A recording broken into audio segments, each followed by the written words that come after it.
These are red jungle fowl. They're the India red variety.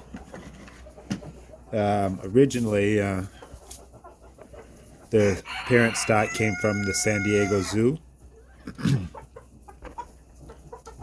Red jungle fowl are actually the third smallest of the pheasant family.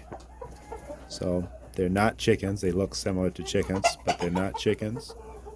And they definitely, if you've ever raised pheasants before, you can definitely see the similarity. They're very flighty, great free-range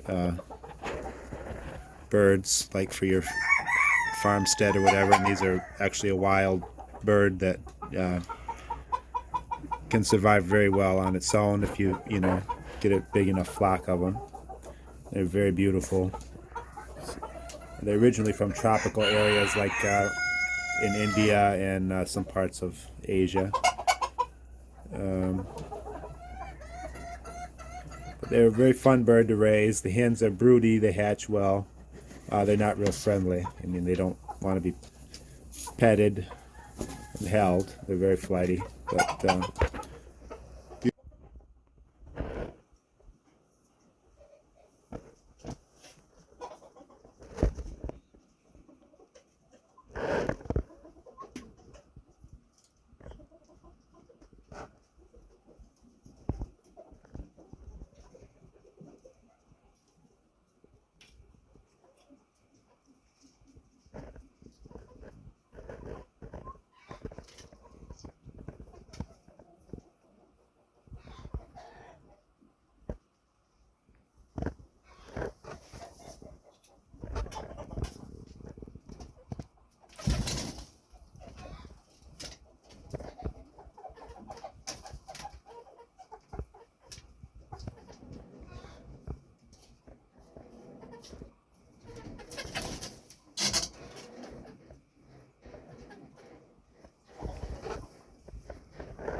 Assalamu alaikum.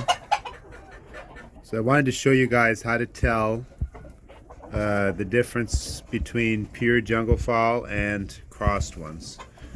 A lot of times you'll find jungle fowl that are, or people selling jungle fowl, claiming that they're jungle fowl, and they're actually crossed. So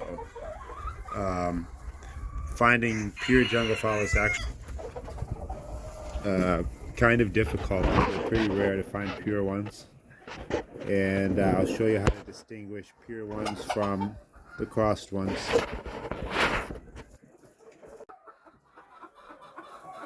So when looking for a pure jungle fowl, an important thing you want to look for is the midpoint of the sickle here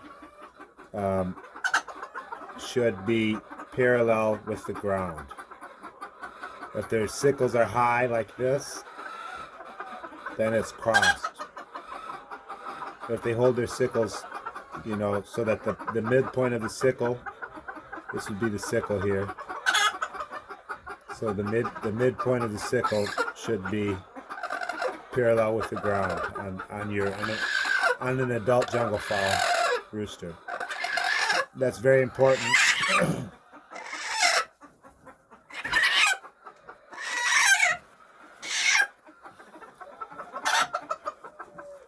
Like I said, they don't, you know, they're wild birds. They don't like being held. They don't want to be your friend. But anyways, that's very important when looking for pure jungle fowl. You want to make sure that the sickle is not, that he's not holding his tail too high. If he holds his tail up high like that, he's crossed. He's not pure. Another thing you want to look for is the white earlobes like this. There are some that in captivity, because they eat a lot of, they have a high corn diet, which naturally in the jungle, obviously, they're not eating much corn, hardly at all. But they said after being bred in captivity for years and years, some of them lose the white earlobes. So you want to focus on white earlobes, but white earlobes don't 100% necessarily mean that they're not pure. But that is an important indication, is the white earlobes, and the sickle should be curved down. It shouldn't be up like this. It should be curved down like a pheasant. You gotta remember these are pheasants. The other thing is you want to look at their eyes. They should have really big eyes, real big round eyes like that. Chicken eyes are a little bit more ovally, not so round like that. So these are the things you want to look for if you're into buying jungle fowl, to make sure that you're actually getting a true jungle fowl and not something that's been crossed. The other thing is leg color. They have to have dark legs. If they don't have dark colored legs, they're crossed with something. It's not a true jungle fowl. So that's for in the males. That's the main thing you want to look for. If they don't have, they have to have all of those points. If they don't have them, then I wouldn't buy them. And also, hopefully this will show you how difficult it is to actually find true pure jungle fowl in the United States. There's places you can get them, but you have to be careful, because I've gone to lots and lots of bird sales and seen supposed jungle fowl that were clearly not, or they were crossed with something or whatever. And thirdly, on the males, very important is they have a certain type of a crow that they do. It's closer to a pheasant crow. There's always a break on the third syllable of the crow. So if their crow is like then it's crossed. It's a chicken. It's got chicken in it. The jungle fowl crow always breaks after the third syllable, so it's always, and then the fourth syllable is always like shorter, like more choppy. So their crow is always like after the third syllable, a space.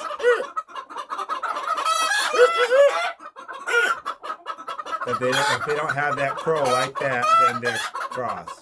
That's some genetic with them. So you want to look for all those things. Make sure that the sickles on the tail are level, and that they don't hold the tail up super high.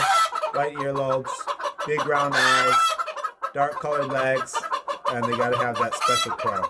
And at the end of this, I'll show you a recording of them crowing. They're more shy than chickens. They don't actually crow as much as like farm chickens would crow or whatever. That's all I can think of. On the hens, same thing on the hens. Let this guy go, because he's just hates being held. I'll show you on the hens. Same thing on the hens. As far as the eyes are concerned, I want to make sure they have those big round eyes, and that they have dark legs. And also on the hens, comb. Like, they shouldn't have a big floppy comb. Most of these hens in here are about 4 or 5 years old. So they should just have a small comb like that stands straight up, or just something close to the top of their head. Not a big floppy comb like a chicken. So if you see hens with big floppy combs, they're crossed. They should always have a small kind of a short comb that's close to the top of their head. And also their tail shouldn't be super long. Like a chicken's tail, the hen, the tail goes way above their head. Where jungle fowl hens, their tail is always kind of short. Like it doesn't go up taller than their head when they stand straight up. So that's on the hens, that's what you want to look for. Dark legs, big round eyes, a small comb, and a shorter tail. And they also are small too. They shouldn't be like, 10 pounds.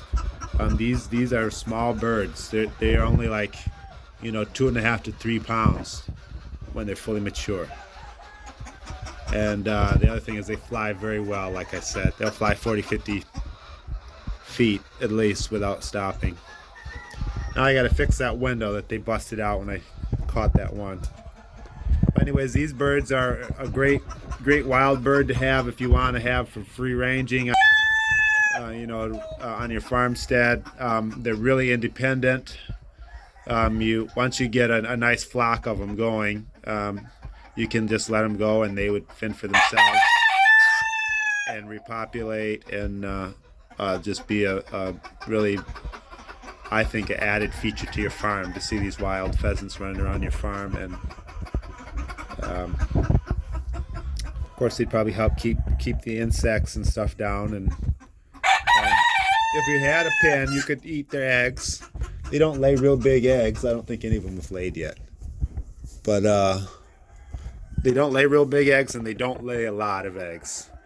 If they lay a lot of eggs, that's another sign that they're crossed with chicken. Like typically they would lay maybe I think maybe 15 eggs a year each hen. So it's another people talk about the price, why they cost so much, and so if you think about some of these issues, hopefully it'll help you understand why we charge the price that we do charge for them. But, it's still something that's really worth getting. I think it'd be a great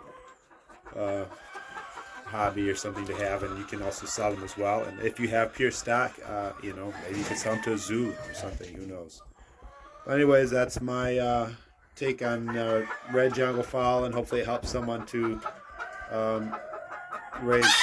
find and raise pure jungle fowl. Don't raise the cross ones. What's the point in that? I think it's better to raise something pure, so it's natural and it's true. And it's a lot of fun. If you like raising wild birds and stuff, they're a lot of fun. They're really beautiful birds.